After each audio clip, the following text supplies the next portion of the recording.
ரொம்ப சீக்கிரமா செய்யக்கூடிய ஒரு ஹெல்தியான வெயிட் லாஸ் ரெசிபி தான் பார்க்க போகிறோம்.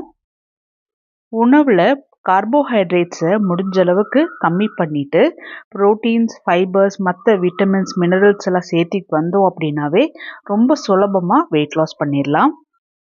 இன்றைக்கி ரெசிபி செய்யறதுக்கு ஒரு கப்பில் நான் செகப்பவல் எடுத்திருக்கேன். செகப்பவலில் ஃபைபர் கண்டென்ட் அதிகமாக இருக்கிறதுனால பிளட்டோட சுகர் லெவலை கண்ட்ரோல் பண்ணுறதுக்கு ரொம்ப ஹெல்ப்ஃபுல்லாக இருக்கும்.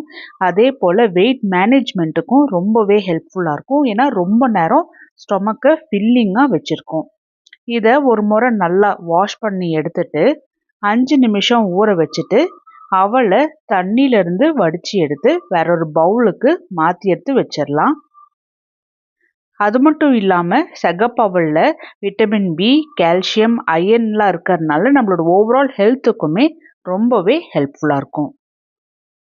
இன்றைக்கோட ரெசிபி செய்யறதுக்காக கடாயில் ஒரு டேபிள் ஸ்பூன் நல்லெண்ணெய் ஊற்றி எண்ணெய் சூடான உடனே 1/4 டீஸ்பூன் கடுகு, 1/4 டீஸ்பூன் ஜீரகம், கொஞ்சமாக கருவேப்பிலை, 2 வரமிளகா கிள்ளி போட்டுக்கலாம். மிதமான சூட்லேயே இதை ஒரு தாளி போட்டுட்டு கொஞ்சமாக வேர்க்கடலை போட்டு இதை வறுத்தது போல் எடுத்துக்கலாம். பச்சை வேர்க்கடலை யூஸ் பண்ணிக்கலாம், இல்லை வறுத்த வேர்க்கடலை கூட யூஸ் பண்ணிக்கலாம். வேர்க்கடலை நல்லா மொறுமொறுப்பாக வறுப்பட்டதுக்கப்புறம் 1/4 டீஸ்பூன் உளுத்தம் பருப்பும் 1/4 டீஸ்பூன் கடலைப்பருப்பும் போட்டு இதுவுமே நல்லா பொன்னிறமாக வர அளவுக்கு வறுத்தி எடுத்துக்கணும். இப்போ இது எல்லாமே நல்லா பொன்னிறமாக வறுப்பட்டு வந்திருக்கு. இதில் 2 நார்மல் சைஸ் வெங்காயம் சின்ன சின்னதாக கட் பண்ணி போட்டுக்கலாம். வெங்காயத்தை கொஞ்சமாக வதக்குனது போல் எடுக்கணும். ரொம்ப கோல்டன் ப்ரௌன் கலர் மாதிரி மாறணுங்கிற அவசியம் இல்லை. கொஞ்சம் லைட்டாக வதங்கி வந்த உடனே 2 பெரிய குடமிளகாவை நான் சின்ன சின்னதாக கட் பண்ணி போட்டிருக்கேன்.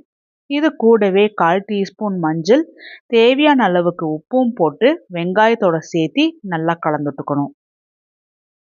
இந்த ஸ்டேஜ்லேயே உப்பெல்லாம் போட்டுட்டோம் அப்படின்னா தான் காய் வேகும் போதே உப்பெல்லாம் நல்லா பிடிச்சிருக்கும்.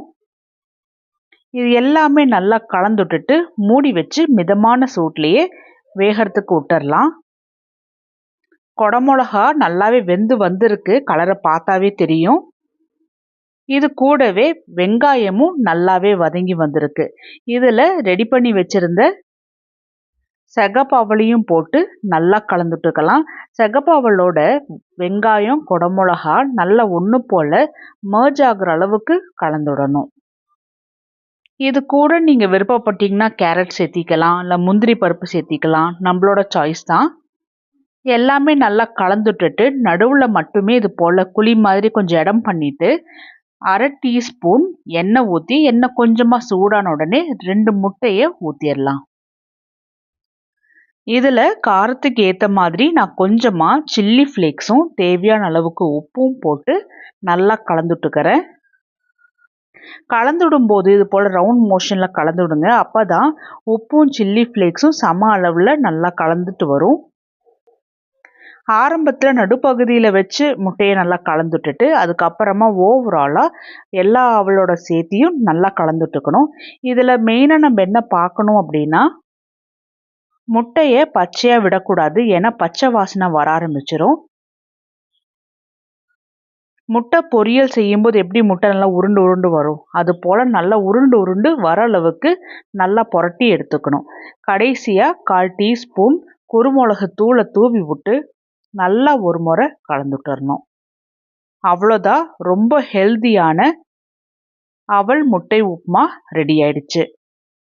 இது காலையிலையும் எடுத்துக்கலாம், மத்தியானமும் எடுத்துக்கலாம், நைட்டும் தாராளமாக எடுத்துக்கலாம்.